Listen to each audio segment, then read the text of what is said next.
Anak berkonflik dengan hukum, AG menjalani sidang vonis di Pengadilan Negeri Jakarta Selatan. AG divonis 3,5 tahun penjara karena terlibat penganiayaan David Ozora.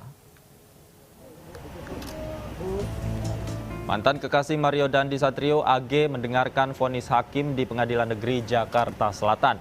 Sidang digelar terbuka namun dengan kapasitas terbatas.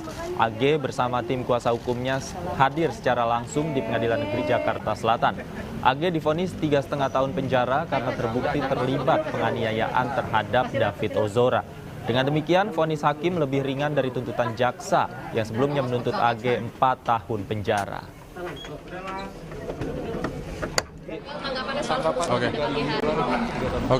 Assalamualaikum warahmatullahi wabarakatuh. Teman-teman, hari ini Ibu Hakim sudah menyampaikan vonis terhadap anak AG, yaitu seperti sudah tahu, kami menghormati putusan ini, namun kami akan berdiskusi dulu dengan pihak keluarga mengenai tindakan apa yang akan dilakukan. Pastinya ini fakta-fakta yang ada yang disampaikan oleh Ibu Hakim, ada beberapa yang menjadi catatan kami juga sebenarnya. Tapi ini kami serahkan keputusan di pihak keluarga nanti. Ada rencana akan banding atau? Iya. Bagaimana tanggapan keluarga David Ozora atas vonis yang dijatuhkan kepada AG? Untuk membahasnya sudah bergabung bersama kami kuasa hukum David Ozora, Melisa Anggraini. Selamat sore, Mbak Melisa. Sore, Mas Davi. Mbak Melisa, pertama saya ingin mengetahui terlebih dahulu tanggapan Anda sebagai kuasa hukum atas vonis AG seperti apa? Iya, jadi tadi kita sudah dengarkan vonis dari Ibu Hakim, Ibu Sri Wahyuni Batubara menjatuhkan pidana penjara terkait dengan perkara anak berkonflik hukum AG 3 tahun 6 bulan.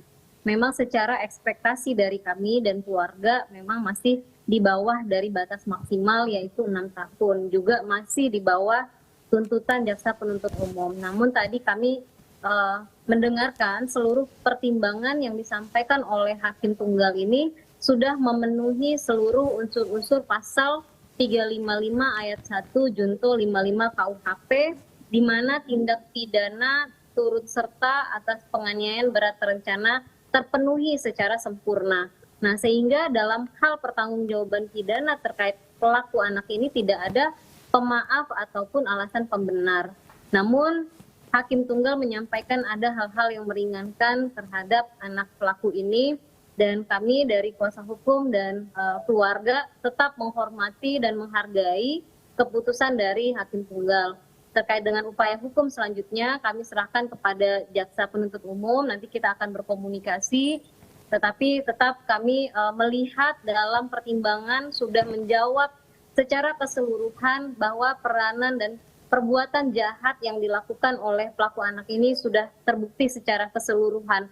Ditambah lagi Mas Davi, tadi Hakim menyampaikan terkait dengan isu pelecehan dan lain sebagainya yang sempat diberikan kepada anak korban itu tidak terbukti dan dinyatakan pelaku anak ini berbohong terkait itu. Seperti itu. Oke, artinya pelaku anak AG ini sempat berbohong khususnya terkait dengan pelecehan. Nah, hal ini apakah juga menjadi pertimbangan majelis hakim khususnya untuk menjatuhkan vonis tadi seperti apa? Apa sempat dielaborasi dalam sidang tertutup itu? Iya, tadi itu sidang terbuka. Untuk putusan ini sidangnya terbuka sehingga dihadiri juga dari beberapa media. Nah, kemudian dalam terkait isu pelecehan dan lain sebagainya itu masuk ke dalam unsur perencanaan. Bahwa pelaku anak ini menyampaikan hal-hal yang tidak sebenarnya yang itu menjadi pemicu dan dibuatlah rencana terkait penganiayaan anak ini. Oke. Mbak, kemudian tanggapan dari keluarga Nanda David Ozora sendiri terhadap vonis ini seperti apa, Mbak? Pada prinsipnya kami menghormati dan menghargai meskipun kami tadinya berharap dan berekspektasi putusan akan lebih berat daripada tuntutan jaksa penuntut umum. Namun di lain hal kami juga mengerti bahwa ini adalah pelaku anak. Mereka anak ini tersita terkait dengan prinsip-prinsip dari penegakan undang-undang sistem peradilan anak.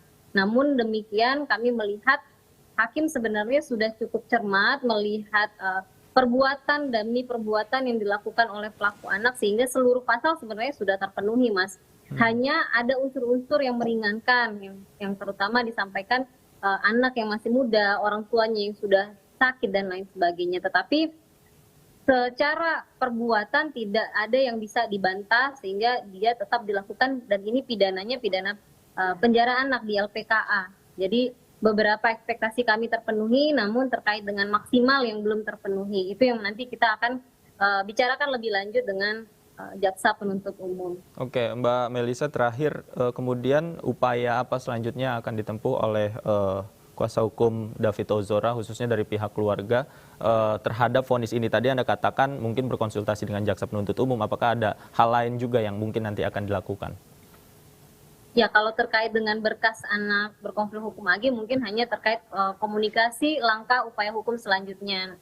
Tetapi kita akan kembali berfokus kepada pelaku utama dalam penganiayaan ini yang melakukan perbuatan penganiayaan terhadap anak korban yang sampai hari ini 50 hari masih dirawat intensif di rumah sakit. Kita akan mulai menggali fakta-fakta yang kemarin sudah disajikan dalam proses pemeriksaan di berkas perkara anak, begitu. Oke, kita nantikan terus nanti prosesnya seperti apa. Terima kasih Mbak Melisa Anggraini, kuasa hukum David Ozora, sudah meluangkan waktu untuk Anju Sore. Selamat sore.